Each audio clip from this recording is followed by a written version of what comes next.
We're here to talk about medical marijuana and the reconciliation between these very unusual situation where we have two different marijuana markets operating simultaneously. We have a great panel here, and want to spend about the next 45 minutes or an hour talking about the next steps for medical marijuana and reconciling with the recreational market. Last Sunday, the Seattle Times editorial board had an editorial recommending looking at this problem, and as part of that, one of our writers, Tan, went and bought marijuana at a couple dispensaries without a medical marijuana authorization. State law is pretty hazy on medical marijuana, but even that is pretty unequivocally illegal, I think. Tan, can you give us a quick walkthrough about what your experience was? Hi, Jonathan. Yeah, so behind the scenes, people probably don't know. You and I were talking about this. I knew that you had heard that this was going on, that people were able to buy recreational marijuana at supposed medical dispensaries without a license. And so $20 cash, I just decided to go to a random shop that I have driven by many times in South Seattle. That's called the 420 Collective, and went inside. I mean, I just asked, whether I could purchase some marijuana, and I said I didn't really know what I was doing, and if they could help me. And these guys were great salespeople. I mean, it was, oh, smell this, it's cherry flavored. Smell this, it's pineapple, and like I've tried that, and it's really good. And no one asked me. I had to ask first, do I need to have a medical license or something for this? And they're like, oh, yeah, but, like, do you have an ID? And I said, well, yeah. And then they never checked it. I mean, they went through the whole process, and it was like a wink and a nod, like, you're supposed to have a license, but I'm just gonna sell it to you like just this once, that kind of thing. So that's how I realized, within a span of 3 minutes, how easy it is to get this stuff. And then went to 2 more shops, was rejected at one, where interestingly it was not clear or apparent. You walk in, there was an entry, a waiting room, no visible pot, on the counters or anything, and you almost psychologically, I knew that, okay, I'm not going to be able to get very far here, and the guy behind the counter said, if you don't have a license, you can't shop here, sorry, but you can try to go to one of these other dispensaries around here. So I went to a place that was a few doors down in the same plaza, and same experience as the first one, where the guy just wanted to, entice me and like, smell this, try this, are you doing this alone? I mean, there was no, he didn't check my license, so it was just incredibly easy. So as you mentioned in the editorial, I mean, that was like less than 30 minutes, $20, 2 grams of weed that I had no business purchasing. Thanks, Tom. I'd like to introduce Jeannie Cole-Wells. She is a long time, I think probably on the legislature, she's kind of the dean of marijuana law, involved in the 1998 initiative that legalized marijuana, has been critical along the ways in passing various legislation, and was a strong supporter of Initiative 502, which passed in 2012, legalizing recreational marijuana. Jeannie, can you just quickly describe why it is we have 2 separate marijuana markets and what the problem is? We have one system of regulated marijuana production, processing, and retail sales. We have a really unregulated system, so to speak, for medical marijuana. We did have a bill, Senate Bill 5073, that passed the legislature quite miraculously in 2011, but unfortunately then Governor Gregoire mostly vetoed the bill and left something that I had seen as kind of an incidental complementary part to a fully regulated, legalized system, and that was collective gardens for some patients to share their growing of marijuana or their designated providers. But that was left as the one component of a system of marijuana access for patients, and it's been abused, exploited, overinterpreted, and I think we have the result of an unregulated gray or black market going on now. I want to introduce Rick Garza from the Liquor Control Board. The Liquor Control Board is the primary regulator of the recreational market. Rick, can you give us a sense about what the consequence is for having apparently far more dispensaries with, that are, as Jeannie just described, were neither intended nor particularly legal, and having in contrast to the regulated 502 stores?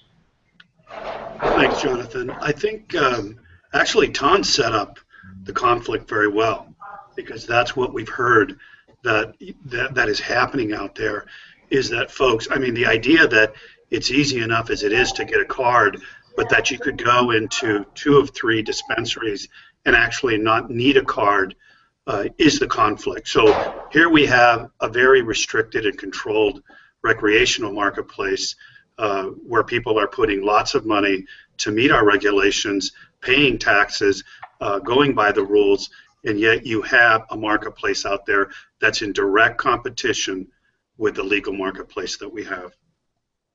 And what is the impact you've seen so far on the stores? I mean, do you have an estimate about the amount of sales you see at 502 stores in contrast to what you see at these unregulated dispensaries? Well, one of the things, I was just at a dispensary in Tacoma, or I'm sorry, a legal recreational retail marketplace in Tacoma last week, and what they shared with me was, and the question I asked is, what does your customer base look like? And they said, well, they look like us, older folks who have cash. Basically, millenniums are choosing to use the dispensaries because they can get cheap marijuana. And again, if I don't even have to give you a card, and my understanding is those are pretty easy to get, then why would I go into a state recreational retail outlet, purchase product that is taxed when I can go into a dispensary? So I think therein lies the problem. I think everyone agrees that there should be safe patient access. I think the biggest problem that we have, and Ton, you pointed to it in what you did when you went out to those dispensaries. I mean, how high of a percentage do we have of those that are using medical dispensaries as recreational users? And according to what you did in 30 minutes, it appears 66% of those dispensaries are saying, I can go in without a card and purchase. So why in the world would I pay the taxes that are needed or pay more for marijuana when I can get it very easily through a dispensary? I'm going to introduce John Shockett here, who's the advisor for City Attorney Pete Holmes, who is a prime sponsor of Initiative 502. And John is here in his capacity with Pete's office.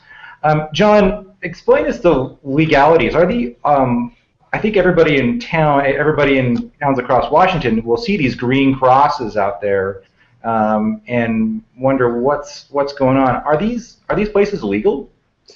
So there are 3 different categories for marijuana and legality. 502 stores that are properly licensed can legally distribute and sell marijuana under state law. Medical marijuana is not affirmatively legal, but compliance with medical marijuana law, and that could be through home grow or a designated provider relationship, or a collective garden, which is somewhat ambiguously defined in state law. That's not affirmatively legal, but it's subject to an affirmative defense, which puts it into, I think, what you could properly call a gray area between legal and illegal. And if they're, the other question here, the other interesting legal overlay is that clearly these marijuana remains illegal under federal law under just about any circumstance. So and the federal government has sent a series of memos describing essentially a detente with states like Washington and Colorado about these recreational markets, as long as the markets follow a number of rigorous principles, including tight regulation. By having these unregulated dispensaries, what is the potential implication for the federal government? So in 2013, after Colorado and Washington voted to legalize recreational marijuana, and a bunch of states had previously had legal medical marijuana, the U.S. Department of Justice issued what's called a Cole Memorandum, because it came from the Deputy Attorney General, that explained how the federal government was going to prioritize its enforcement of federal marijuana law. It noted as a formality that marijuana is completely illegal under federal law, but then noted that it wasn't going to prioritize enforcement for state systems that met a bunch of criteria that included youth access, not interstate commercial traffic. But underlying that all was that it be part of a well-regulated state system. And that applies to both medical and recreational marijuana. So this is the federal government explaining where it's going to back off of marijuana enforcement for either a state legal, recreational, or a medical system. And in Washington, I think it's quite clear that we have a regulated and established state recreational system. That's the one that's in I-502, and that's what the Liquor Control Board has been writing rules for and setting up like any other state regulated industry. But Jenny Durkin, who's until recently the U.S. Attorney in the Western District, has been clear that our medical system, with its gray areas both for legality versus affirmative defense and the ambiguous collective garden system, isn't a well-regulated state system. So we're playing with fire here. I think so. Let me bring in the conversation Muraco. She runs the oldest medical marijuana collective in Washington State, has a long history of advocacy on behalf of patients. Muraco, what's your perspective on the current, you've watched the medical marijuana market essentially grow from a very small and informal collective system into what is clearly an industry today. What is your perspective about that growth?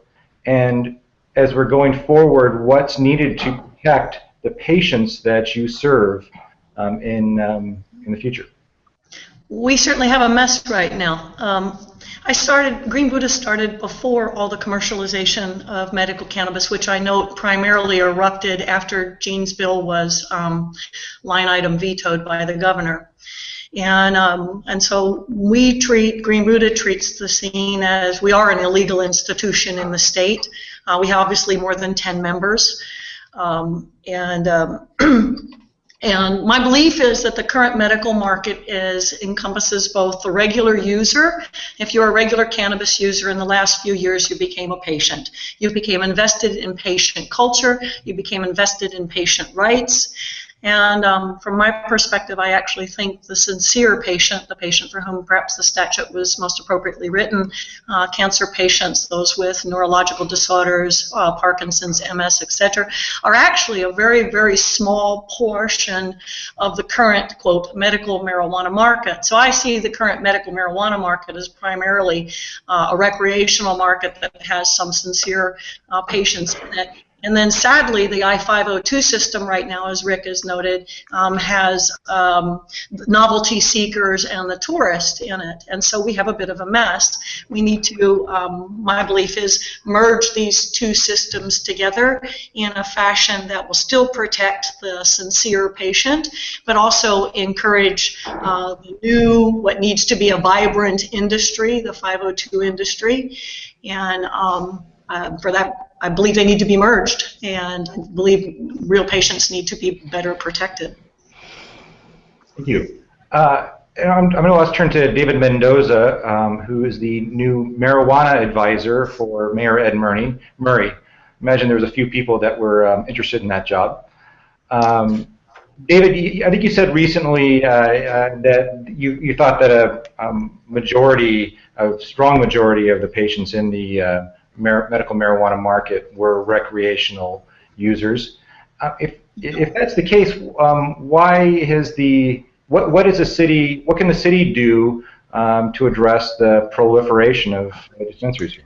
So, well, there's no way to really prove one way or the other how much abuse is in the system, but general consensus is yes, there's a large number of people using medical marijuana outlets as for recreational purposes.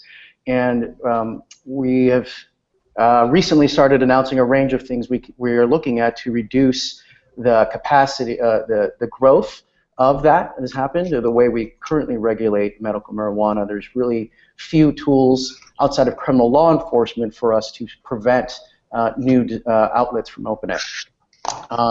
So yesterday I had a briefing in front of Councilmember Licata's Finance and Culture Committee when we announced our efforts working with SPD to develop a process which we can start enforcement actions on recreational and medical delivery services, which there are no provisions for in state law, as well as those purported collective gardens that have opened and operating that don't even meet the basic regulations we ask of acquiring a business license and getting your proper building permits.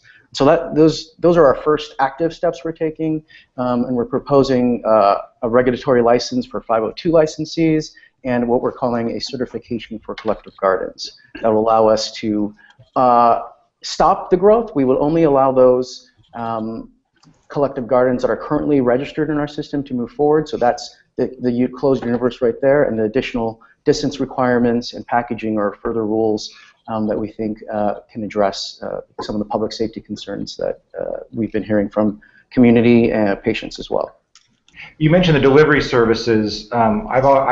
In observing this, I found the delivery service to be the most amazing aspect of this, because unlike dispensaries, even the ones that like Ton bought illegally from, they sold illegally to her, the delivery services don't have any protection under state law at all. I mean, there's no, they're correct. Based, they're illegal. And John, correct me if I'm wrong there, you're the attorney here, but given that these services have been around for a year, I think the Seattle Times profiled the service called Winter Life on the front page a year ago, and yet a year later, the services that have even on a fig leaf of legality operating, what's the hang-up? I think the public is going to say, well, why the total lack of enforcement? Police have, so I don't want to comment on what prior administrations have done or prior police chiefs has ranked as priority in how to address this issue. Mayor Murray came to office just earlier this year, and I've only been in office working for him for about 4 months. And I wanted to address the issue of marijuana. He heard from his first day in office and wanted to address it seriously, but wanted to address it comprehensively, not just start an enforcement plan that would look like we're cracking down on patients and trying to remove all access without a thoughtful program that addresses community concerns and stakeholders as well. And so we've been working that collaboratively, reaching out to all players who are affected by this market or this issue, community groups, neighborhoods, patients, medical marijuana providers, and 502 licensees, and are trying to address those range of concerns. And I think what we've talked about so far is in our efforts to meet those concerns. I'm going to go back to Jeannie here. I just wanted to add, I think the problem with the delivery services isn't the delivery per se. It's the fact that that several of them at least have been very clear in their advertisements that they don't require any sort of a card or an authorization. Delivery isn't specifically prohibited in the medical marijuana affirmative defense. It's the no card required thing that makes it clearly a problem. Let me go back to Jeannie here. We were talking about sort of the difficulty of reining this in. What do you anticipate? You have a bill this legislative session that would resolve these two markets. Can you give us a real quick description, Jeannie, of what you're thinking about and what you anticipate to be the political hurdles here? That's the tall order in a couple of minutes. But certainly, I believe that it would work best to have a merged system of medical and recreational rather than two separate systems. But I think we need to phase that in probably over a couple of years. We need to have its focus very patient-centered to make sure that legitimate patients are able to get their medication and without additional burdens over people who legally have the right to purchase for recreational use. I believe very strongly that we need to phase out the collective gardens model. Once we are able to get a sufficient number of retail stores that may or may not have a medical endorsement granted by the Department of Health and the Liquor Control Board, we need to have an assurance that all employees of 502 stores have training through the Department of Health on the law and on what are the strains that of medical marijuana that can help patients with various conditions. And this would be much like what the Liquor Control Board requires now for establishments that sell liquor, wine, and beer. We also need to draw a bright line so that law enforcement is easily able to understand what is allowable under the law. For example, I think that not only should patients be able to purchase, just like recreational users, they can do that now, but they should also be able to keep home growing ability, but to have all 21-year-olds being able to grow at home. So it's very easy for law enforcement to be able to determine the person's 21 or over, and there are up to a certain amount of plants. I'm looking at 6 right now with an 8-ounce availability, and for individuals who home grow to be able to donate up to an ounce of usable marijuana. But at the stores, and some people cannot go into stores if there aren't a sufficient number, we should encourage an increase in the licenses provided by the Liquor Control Board. And in doing so, I believe we should have another criterion included in determination of who can get licensed, and that would be one based on merit, so that patients have the assurance that they are able to receive the appropriate product for them, that the clerks, the store employees are knowledgeable and have been trained. I also think we need to phase out our whole system of authorizations, because that's where we've run into trouble of youth getting a hold of marijuana. They get a hold of cards or pieces of paper from healthcare professionals who are really very burdened by all of this.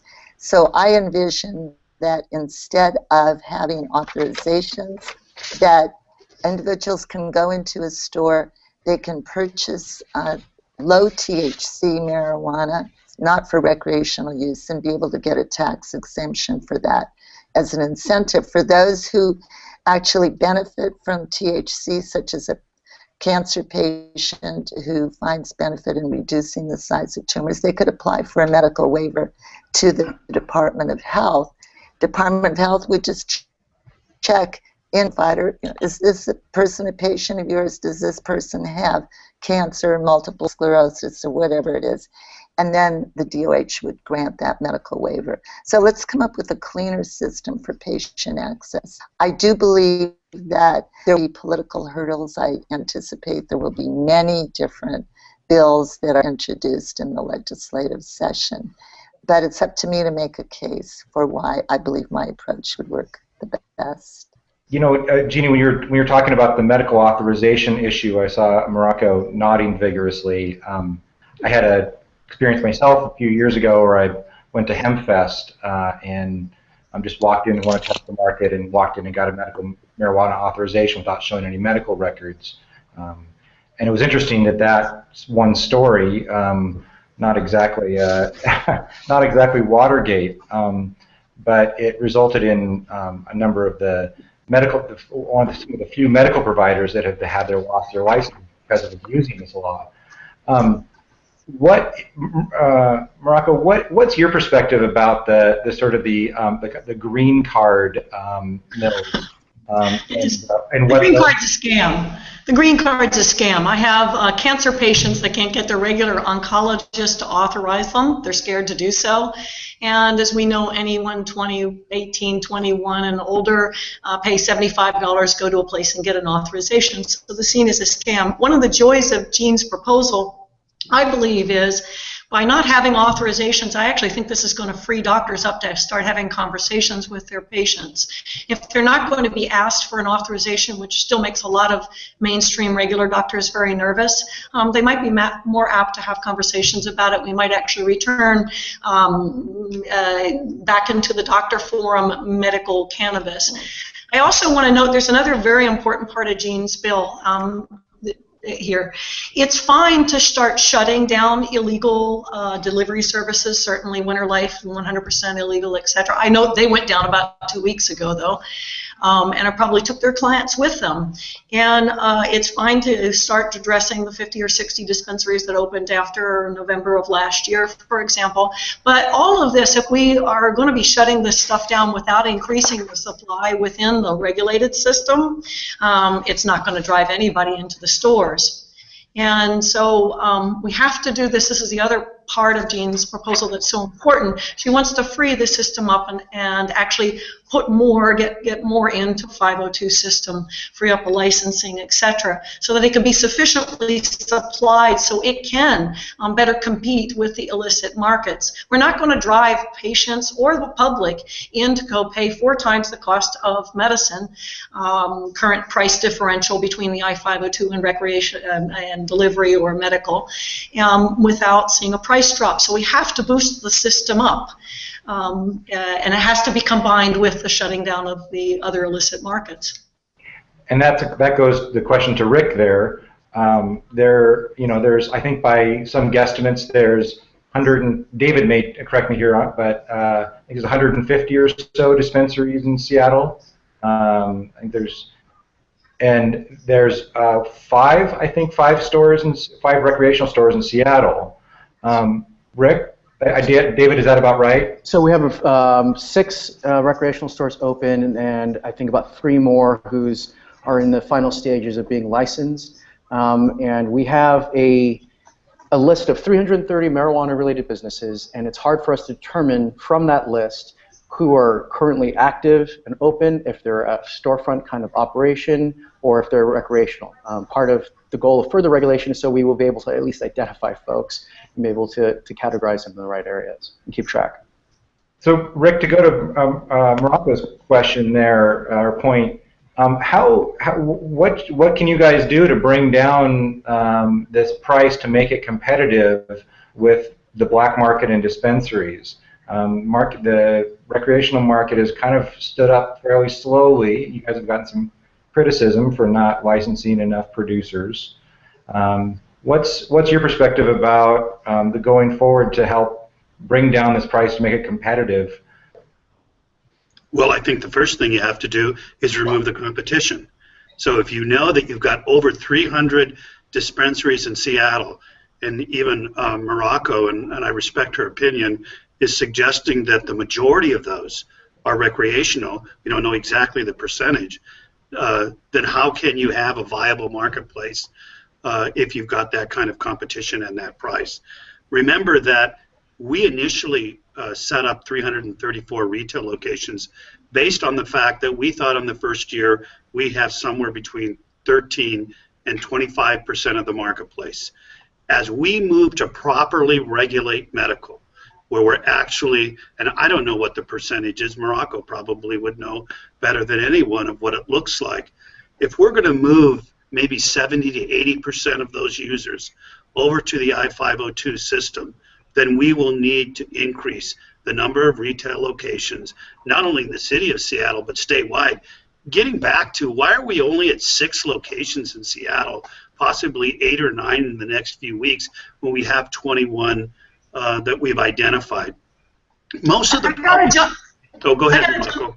I got to jump in here. We need supply. Shutting things, removing competition without having supply in the system is not going to drive anybody into the I-502 stores. And like you, Rick, I desperately want to drive recreational users into the I-502 system. It's simple supply and demand. You can shut the competition down. Winter Life shut itself down 2 weeks ago. And as I noted, that company was doing almost $1 million in gross sales April, May, and June. Probably they took their clients with them. It's off the radar. And so I believe we're going to proliferate the black market. You're going to, unless we have a well-supplied I-502 system. The focus is on the stores, and it shouldn't be. We have 200 suppliers in the I-502 system. It needs to be 5 times that many. So right now, Muraco, we have 331 producer processors across the state. We have 3.4 million square feet of canopy that's growing today. It needs to be way more, Rick. You got 200 producers, okay, people producing. You might have another 150 processors, but again, the people producing, it needs to be 5 times that many. It needs to be a vibrant market. It needs to be able to compete on its own with the black Muraco, market. remember that what we did is we hired Dr. Mark Kleiman and some consultants to help us understand what the supply in Washington would need to be. And if you remember from the initial report that they provided, they're assuming if we had 100% of the marketplace in Washington, it would be just over 8 million square feet of canopy. And it's a guesstimate. I don't know what it is. I guess we'll find out when the market is fully up and running what the supply is. But I can tell you from where we started in July where there was no supply, right now we're going to have an overabundance of supply, and retailers are telling us We have no demand right now in any of the 81 stores in the state. 0 demand. 4 days ago, I've got friends who are I-502 producers, cannot find a single store in the state to buy it. There's 0 demand in the system because right now, as you and I both know, it's a novelty seeker and not people that are regular users in the system. Well, Muraco, let me differ a little bit. We've got over 90 retail locations. Our sales in Washington have now reached where Colorado is with their recreational marketplace. We did it in half the Colorado has time. the same problem too. The recreational market in Colorado is primarily selling to tourists, and the medical market is primarily selling to locals. They have the same problem too, actually. We're not just selling to tourists. We've got sizable sales that continue to increase each month. But getting back to where we started with respect to if we're going to regulate medical and we're really going to treat the patients, and that's a far lesser number than are currently being served through the dispensaries, then we'll need to increase the marketplace, and we'll do that with everyone helping us with that. But we identify, I mean, we don't have an issue with increasing the demand out there if it's there and increasing the supply. We always assumed we would need to do that anyway. But 3.4 million square feet of canopy is a lot of marijuana that's growing today. So I just don't see the issue that Muraco is suggesting, but we will grow the business as the demand rises. Rick, to go to her point, what is the hazard of increasing that 3 million canopy up to 9 million or 12 million? It's increasing every day, Jonathan. We adjusted it from 2 to 3.4 million, I think a month ago.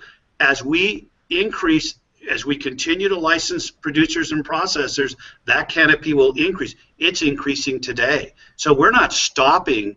We're continuing to allow those who have applied to get their licenses, and then we'll increase the canopy as we need it. So there's no limit today. What's the current cap on the canopy?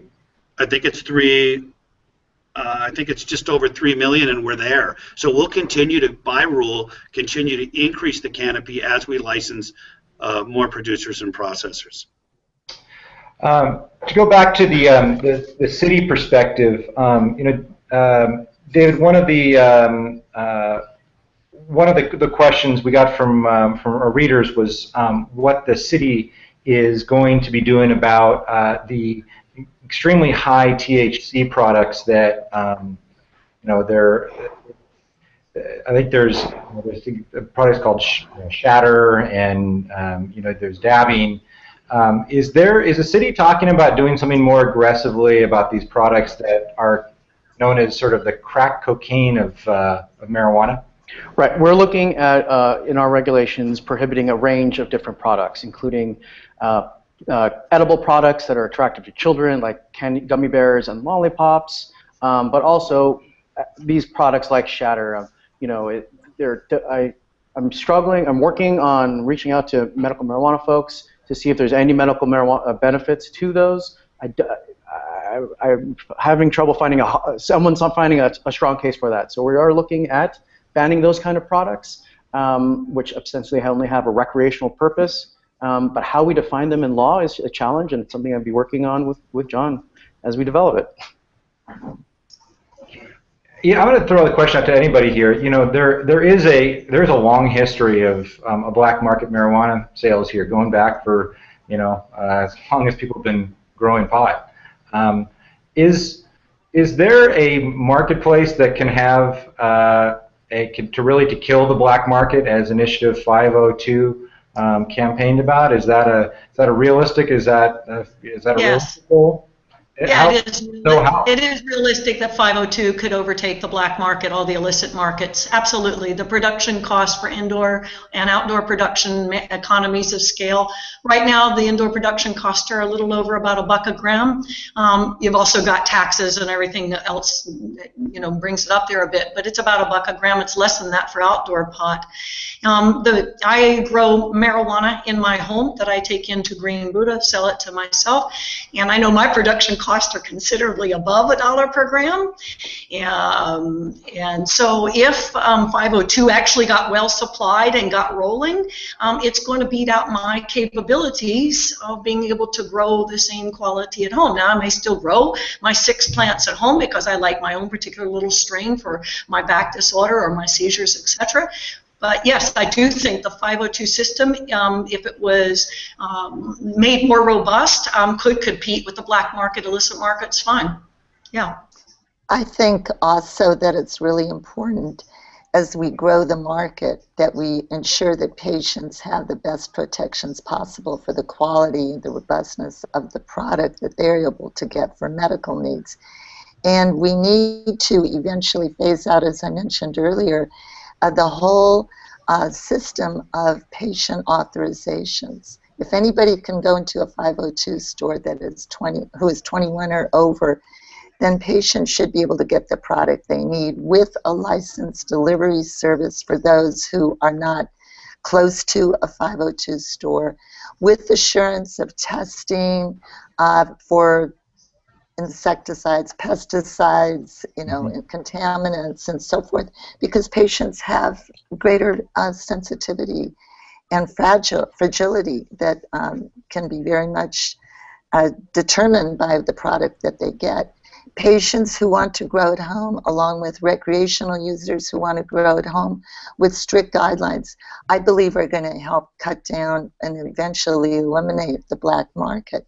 Right now, as Jonathan has brought out and Tan has brought out, they had personal experiences of being able to access the marijuana without going through even the legally required obtaining of an authorization. So I think we need to eliminate that after a phase out and allow for the Department of Health to grant medical waivers to those who need high THC for their medical condition, for perhaps 18 to 20-year-olds who do have a legitimate medical condition that can be verified by the Department of Health, that can issue this standardized card instead of having just a whole haphazard type of authorizations that we currently have. Then there's no need for a patient registry either.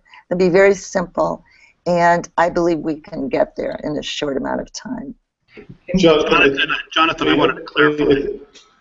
I think you raised. All right, John Chaka, just a second. Rick, I'll get you in just a second. Yep, John? So I think that you raise a good point. The obvious comparison to the culture of illegality in the black market is to alcohol after Prohibition. And I know I've read statistics that the black market for moonshine continued for a long time after Prohibition was repealed, and even then, alcohol prohibition was in place for less than 15 years, although a lot of counties, particularly in the South, but also elsewhere, remained dry for a period of time after national prohibition ended.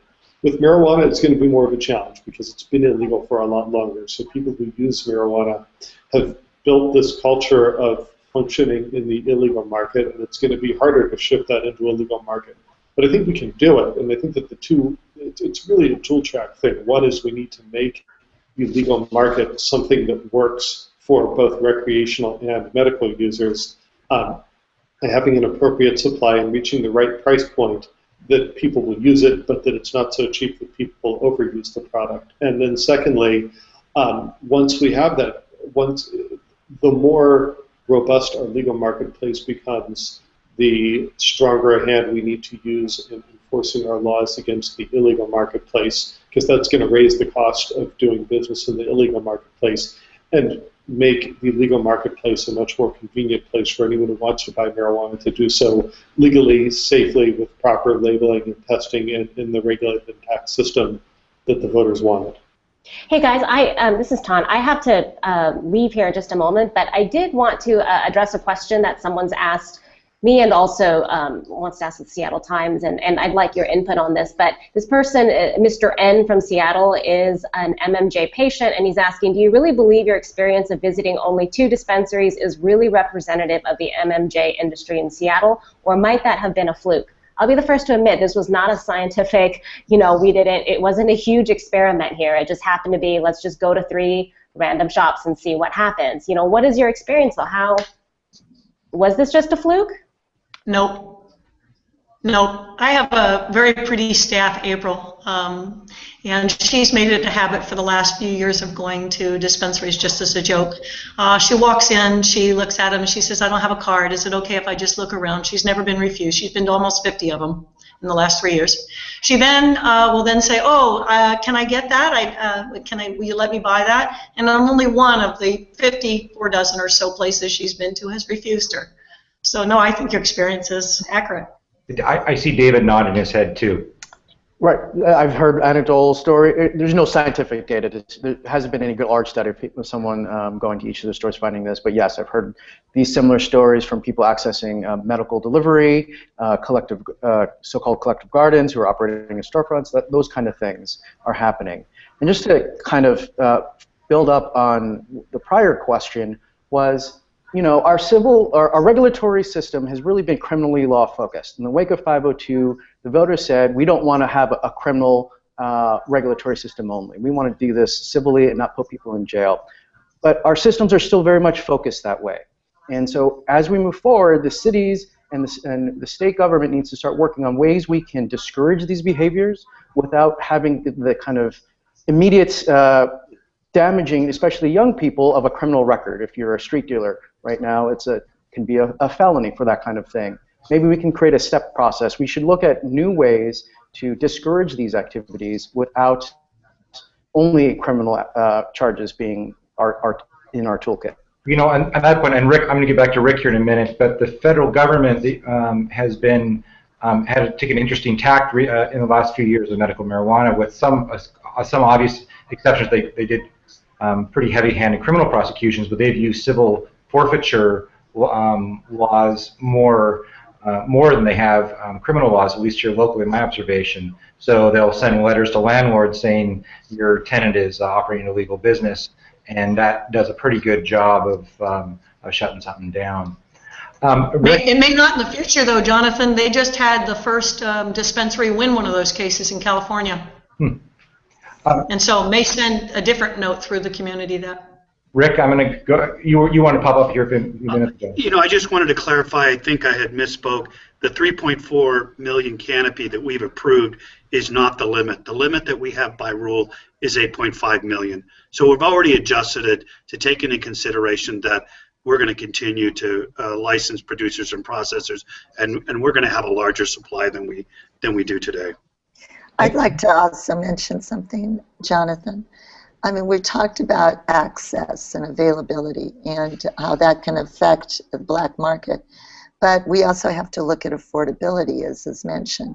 And I think it's very important that we make changes in I-502 law so that the 3-tier set a system of taxation, which is very hard for the producers and processors, 25% at each level, need to be collapsed to the retail level and allow for businesses to be able to write off their business expenses with federal taxes. Right now they cannot do that with an excise tax. So we're looking at having all taxation at the point of sale, but in effect the customer, the consumer, pay for the taxes, which they are anyway, so that the businesses can write off their expenses. Also, with regard to the local jurisdictions, many of them do want to share in the revenue that comes into the state, and they make a good case for that.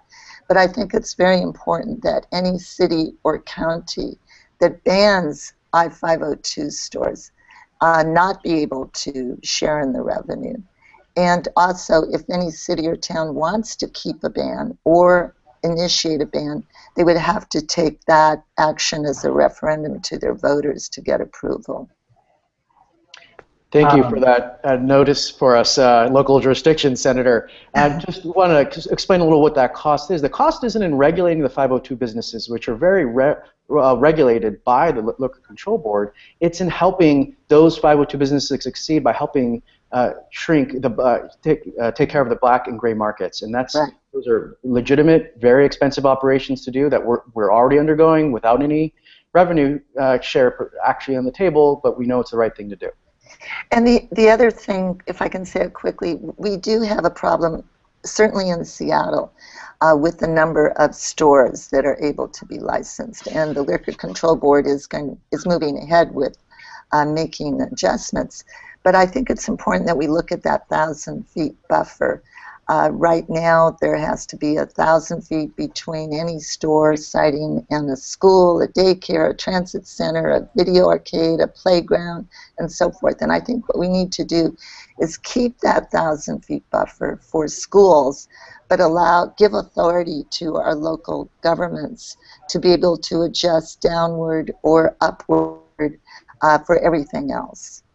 Let me. I got a couple of specific questions to wrap up. David, you and I talked the other day about the issue of the city issuing business licenses for these dispensaries, and the city continues to issue business licenses even for dispensaries that may not be legal under state law, and also that are even after the November 2013 sort of effective moratorium that the city council passed. Why is the city continuing to issue business licenses and sort of make this problem worse? So our standard business license is a tax generating business license. It has no regulatory purposes. That's just the way it has been structured traditionally.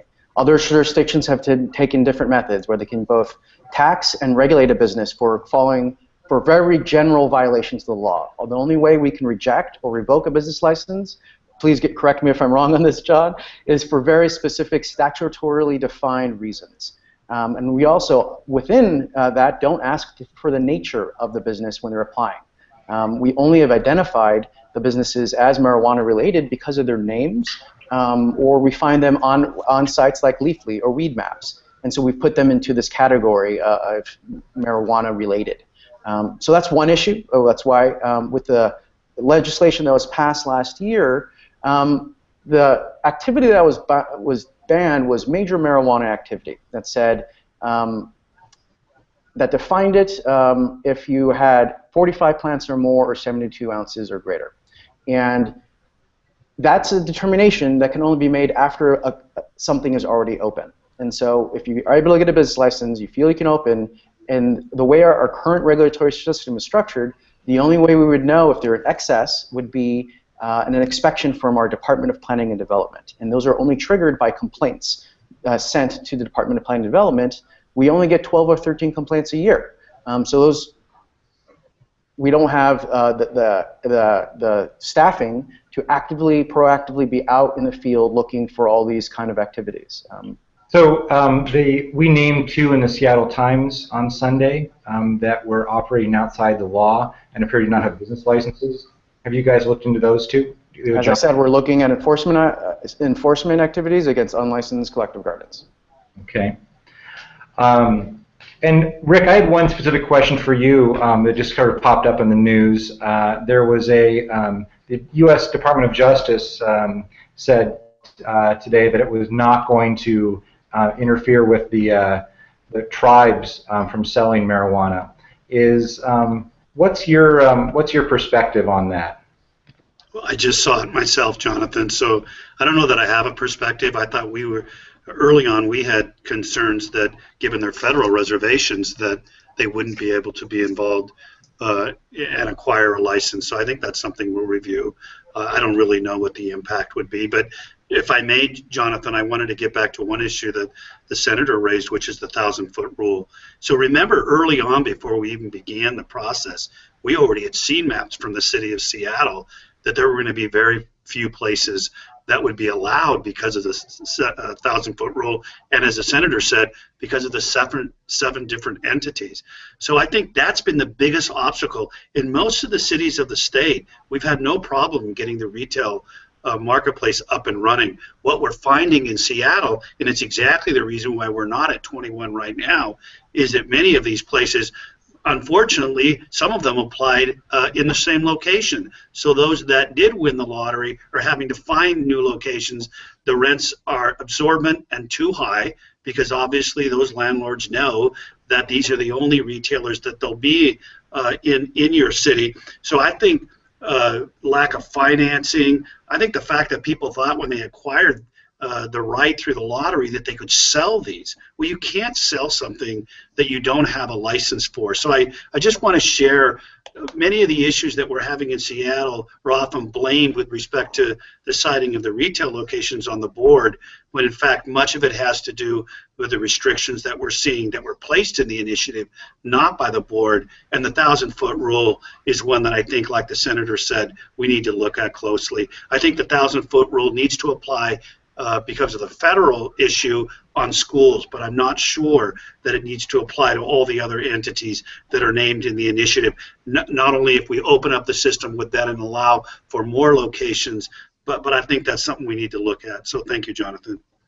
I just want to note, we have 5 stores in Seattle, and the 5 stores in Seattle were selling bud at $1 less a bag than medical marijuana dispensaries. The 5 stores would be flooded with clients and customers, and the locations wouldn't be a problem at all. So it comes back again to supplying the system well. It is, so looking forward to this legislative session, I think it's going to be a really fascinating debate. Unlike the last 2 years, there does not need to be a 2/3 vote to amend the initiative. It was one of the state laws about amending initiatives to prevent lawmakers from meddling with them right off the bat. So it's going to be a simple majority. There'll certainly be a number of proposals. Can I ask this panel, what would you, I mean, ultimately this goes to the legislature because they're setting a statewide law. What would you like to see out of the state legislature that would help resolve the conflict we've addressed here? Jean's proposal. I second that. I'm assuming the 3 other panelists who all work for governments and probably can't take a position on legislation. But is there any... But Jonathan, I think it's the issue of stricter guidelines for practitioners that issue cards, whether it's authorizations or not. I think just getting proper regulation, but always guaranteeing that there's access for patients. But I mean, it's what we started with. It's the conflict. You've got a marketplace that's in direct competition with a legal marketplace, and I think that has to end. But I would like to bring up again, I think we can phase out those medical authorizations because patients shouldn't have to go through more hoops than recreational users. But if they're going to get advantages, benefits, such as tax exemption, they need to have some, we need to have some way to ensure that this is going to actual patients, which is why I came up with the idea of having it based on the level of THC, with a fallback of being able to apply to the Department of Health for a medical waiver. There's no need for a registry, and there will be no need for medical authorizations then. DOH can check with the person's ID healthcare provider to say, 1, is this person a patient of yours? 2, is this person suffering from a particular medical condition that's named in statute? It's very easy, and it will avoid a whole lot of abuse that's in the system now.